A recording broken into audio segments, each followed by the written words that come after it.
Nearly everyone in the world is part of some community, whether large or small, and all of these communities have similar needs. They need light, they need heat, they need air conditioning. People can't function very well when it's too hot or too cold. They need food to be grown or provided, distributed and stored safely.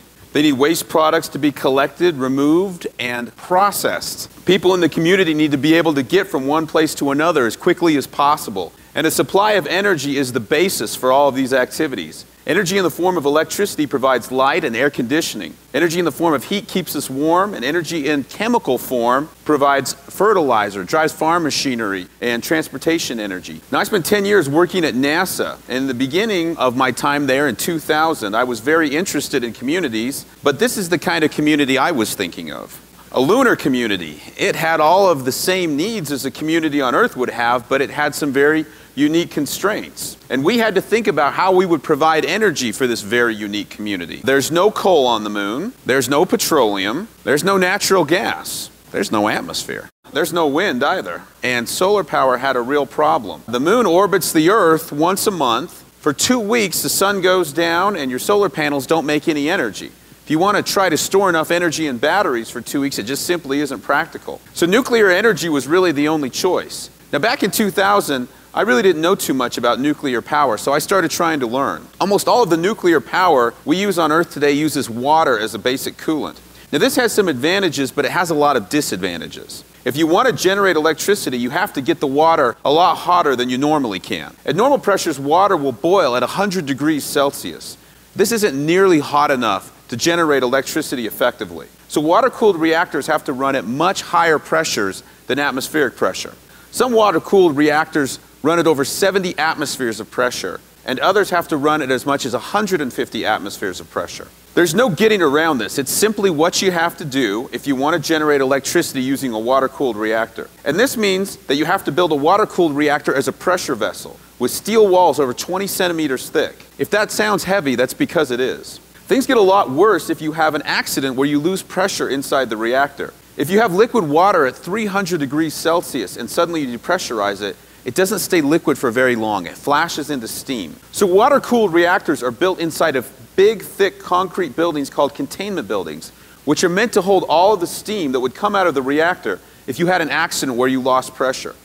Steam takes up about 1,000 times more volume than liquid water, so the containment building ends up being very large relative to the size of the reactor. Another bad thing happens if you lose pressure and your water flashes to steam. If you don't get emergency coolant to the fuel in the reactor, it can overheat and melt. Now, the reactors we have today use uranium oxide as a fuel. It's a ceramic material similar in performance to the ceramics that we use to make coffee cups or cookware, or the bricks we use to line fireplaces. They're chemically stable, but they're not very good at transferring heat. If you lose pressure, you lose your water, and soon your fuel will melt down and release the radioactive fission products within it. Making solid nuclear fuel is a complicated and expensive process, and we extract less than 1% of the energy from the nuclear fuel before it can no longer remain in the reactor. Water-cooled reactors have another additional challenge. They need to be near large bodies of water where the steam they generate can be cooled and condensed. Otherwise, they can't generate electrical power. Now, there's no lakes or rivers on the moon. So if all of this makes it sound like water-cooled reactors aren't such a good fit for a lunar community, I would tend to agree with you. You see, I had the good fortune to learn about a different form of nuclear power that doesn't have all these problems for a very simple reason.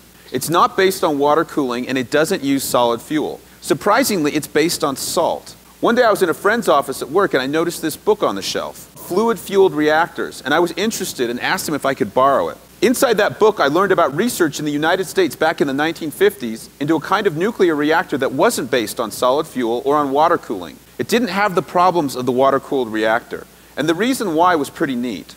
It used a mixture of fluoride salts as a nuclear fuel, specifically the fluorides of lithium, beryllium, uranium, and thorium. Fluoride salts are remarkably chemically stable. They do not react with air and water. You have to heat them up to about 400 degrees Celsius to get them to melt, but that's actually perfect for trying to generate power in a nuclear reactor. Here's the real magic. They don't have to operate at high pressure.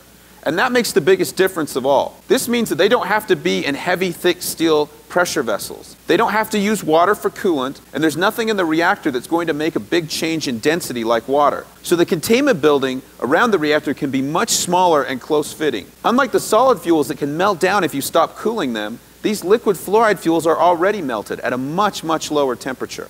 In normal operation, you have a little plug here at the bottom of the reactor vessel. This plug is made out of a piece of frozen salt that you've kept frozen by blowing cool gas over the outside of the pipe. If there's an emergency and you lose all the power to your nuclear power plant, the little blower stops blowing, the frozen plug of salt melts, and the liquid fluoride fuel inside the reactor drains out of the vessel, through the line, and into another tank called a drain tank. Inside the drain tank, it's all configured to maximize the transfer of heat, so as to keep the salt passively cooled as its heat load drops over time. In water-cooled reactors, you generally have to provide power to the plant to keep the water circulating and to prevent a meltdown, as we saw in Japan. But in this reactor, if you lose the power to the reactor, it shuts itself down all by itself without human intervention and puts itself in a safe and controlled configuration. Now, this was sounding pretty good to me, and I was getting excited about the potential of using a liquid fluoride reactor to power a lunar community. But then I learned about thorium, and the story got even better. Thorium is a naturally occurring nuclear fuel that is 4 times more common in the Earth's crust than uranium. It can be used in liquid fluoride thorium reactors to produce electrical energy, heat, and other valuable products. It's so energy dense that you can hold a lifetime supply of thorium energy in the palm of your hand. Thorium is also common on the moon and easy to find. Here's an actual map of where the lunar thorium is located. Thorium has an electromagnetic signature that makes it easy to find even from a spacecraft. With the energy generated from a liquid fluoride thorium reactor, we can recycle all of the air, water, and waste products within the lunar community. In fact, doing so would be an absolute requirement for success. We could grow the crops needed to feed the members of the community even during the 2-week lunar night using light and power from the reactor. It seemed like the liquid fluoride thorium reactor, or LIFTR, could be the power source that could make a self-sustainable lunar colony a reality. But I had a simple question. If it was such a great thing for a community on the moon, why not a community on the Earth? A community of the future, self-sustaining and energy independent. The same energy generation and recycling techniques that can have a powerful impact on surviving on the moon could also have a powerful impact on surviving on the Earth. Right now we're burning fossil fuels because they're easy to find and because we can. Unfortunately, they're making some parts of our planet look like the moon. Using fossil fuels entangles us in conflict in unstable regions of the world and costs money and lives. Things could be very different if we were using thorium. You see, in a LIFTR, we could use thorium about 200 times more efficiently than we're using uranium now. And because the LIFTR is capable of almost completely releasing the energy in thorium, this reduces the waste generated over uranium by factors of hundreds and by factors of millions over fossil fuels.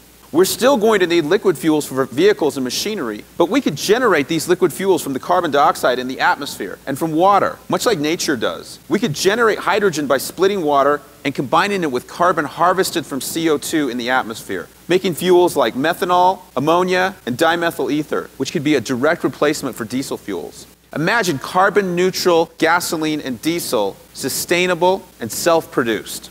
Do we have enough thorium? Yes, we do. In fact, in the United States, we have over 3,200 metric tons of thorium that was stockpiled 50 years ago and is currently buried in a shallow trench in Nevada. This thorium, if used in lifters, could produce almost as much energy as the United States uses in 3 years. And thorium is not a rare substance either. There are many sites like this one in Idaho, where an area the size of a football field would produce enough thorium each year to power the entire world. Using liquid fluoride thorium technology, we could move away from expensive and difficult aspects of current water-cooled, solid-fueled uranium nuclear power. We wouldn't need large, high-pressure nuclear reactors and big containment buildings that they go in. We wouldn't need large, low-efficiency steam turbines. We wouldn't need to have as many long-distance power transmission infrastructure because thorium is a very portable energy source that can be located near to where it is needed.